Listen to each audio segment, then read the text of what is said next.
Hi hello. ഇന്ന് ഞാൻ പഴത്തൊലി ഉള്ളിത്തോലും പാടെ വെച്ചിട്ടൊരു വളം ഉണ്ടാക്കലാണ്. നമ്മൾ പഴത്തൊലിയും ഇങ്ങനെ നൈസ് ഒന്ന് കട്ട് ചെയ്തിട്ട് അതും ഉള്ളിത്തോലും പാടെ മിക്സിയിലൊന്ന് അരച്ചു കൊണ്ടിരട്ടോ.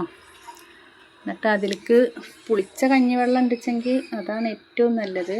എൻ്റെ അടുത്തിപ്പോൾ ഒന്ന് പുളിച്ച കഞ്ഞിവെള്ളമില്ല, അതുകൊണ്ട് ഞാനിന്ന് പച്ചവെള്ളമാണ് കൂട്ടിയിട്ടാണ് ഇന്ന് ചെടികൾക്കൊക്കെ പാർന്നെടുക്കണത്.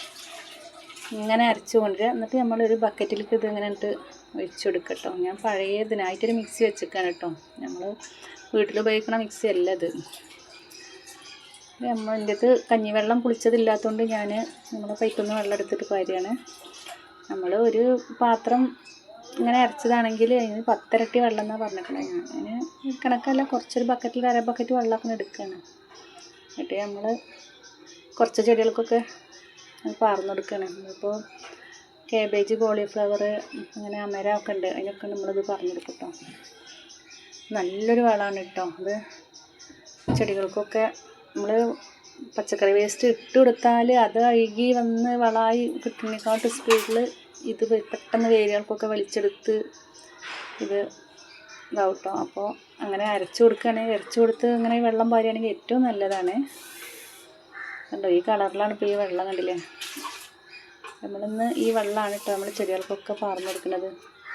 പെട്ടെന്ന് ചെടികളൊക്കെ വളരാനും ഒക്കെ നല്ലതാണ്. അതൊക്കെ എൻ്റെ അമരയാണ്, കുറ്റിയമരയാണ്. ഇതൊക്കെ പൂടാൻ തുടങ്ങിയിട്ടുണ്ട്. ഞാൻ ഇതിനൊക്കെയാണ് ഈ പാർന്നു കൊടുക്കുന്നത് ഈ വെള്ളം.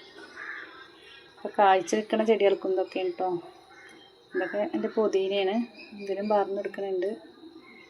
നമുക്ക് പഴത്തൊലി ഉള്ളിത്തോലും നമ്മുടെ വീട്ടിൽ എപ്പോഴും ഉണ്ടാകുന്ന ഒരു സാധനമാണല്ലോ. ആഴ്ചയിൽ ഒരു പ്രാവശ്യം ഇങ്ങനെ എന്തെങ്കിലും ജൈവ സ്ലറികൾ ഒഴിച്ചു കൊടുത്താൽ മതി. പെട്ടെന്ന് വലുതായി പൂക്കാനും കായ്ക്കാനൊക്കെ ഏറ്റവും നല്ലൊരു വളമാണ് ഈ സ്ലറി കേട്ടോ. എൻ്റെ കോളിഫ്ലവറൊക്കെ ഉണ്ടോ? അപ്പോൾ വേറെ കോളിഫ്ലവറൊക്കെ പൂത്ത് വരുന്നുണ്ട്. ഇതാ കാബേജ്, ഇത് ബീട്രൂട്ട്. ഇതെൻ്റെ കാബേജ് പറിച്ചതാണ് കേട്ടോ. ഇതെന്തിനാണ് നിർത്തിയേക്കണമെന്ന് വിചാരിച്ചാൽ ഇത് ഇതാണ് കോളിഫ്ലവറാണ്. ഈ കാബേജിൽ നിന്ന് ഒരു കാബേജ് പൊട്ടിച്ച് കഴിഞ്ഞാൽ അതിൻ്റെ മുരട്ടുന്ന് ഇഷ്ടം പോലെ തയ്യാണ് മുളച്ച് വരുന്നത്. എത്ര തയ്യാണെന്നറിയോ?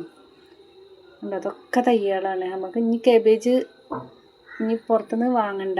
ഇത് തന്നെ നമുക്ക് കുറച്ച് വലുതാകുമ്പോൾ ഇത് പൊട്ടിച്ചിട്ട് മെല്ലെ ഒരു ചട്ടിക്ക് വെച്ച് കൊടുത്താൽ മതി, ഇതുണ്ടാവും. ഇതിൻ്റെ ഇരുന്ന് അറിയാതെ ഞാൻ അതിൻ്റെ ഇലയൊക്കെ പൊട്ടിച്ച് കളഞ്ഞപ്പോൾ 2 തയ്യൻ്റെ ഇരുന്ന് പൊട്ടിയതാണിത്. അപ്പോൾ ഞാനിതിങ്ങനെ 2 ഇതിൽ വെച്ചെടുത്ത് വെള്ളം പാർന്ന് നിർത്തിക്കാണ്. ഉണ്ടാവുകയാണെങ്കിൽ നമുക്കിത് ഇനി മാറ്റി നടാമല്ലോ എന്ന് വിചാരിച്ചിട്ട്. കോളിഫ്ലവറും അങ്ങനെ തൈ ഉണ്ടാവും എന്നൊക്കെ പറയുന്നുണ്ട്. അപ്പോൾ ഞാൻ അതും കൂടെ നിർത്തിക്കുകയാണ്.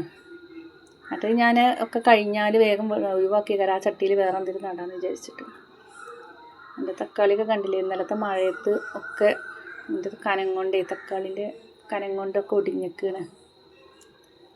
അപ്പം ഇന്ന് ഇത്രയേ ഉള്ളൂ. ഇഷ്ടപ്പെട്ടാൽ എല്ലാവരും സപ്പോർട്ട് ചെയ്യുക, സബ്സ്ക്രൈബ് ചെയ്യുക.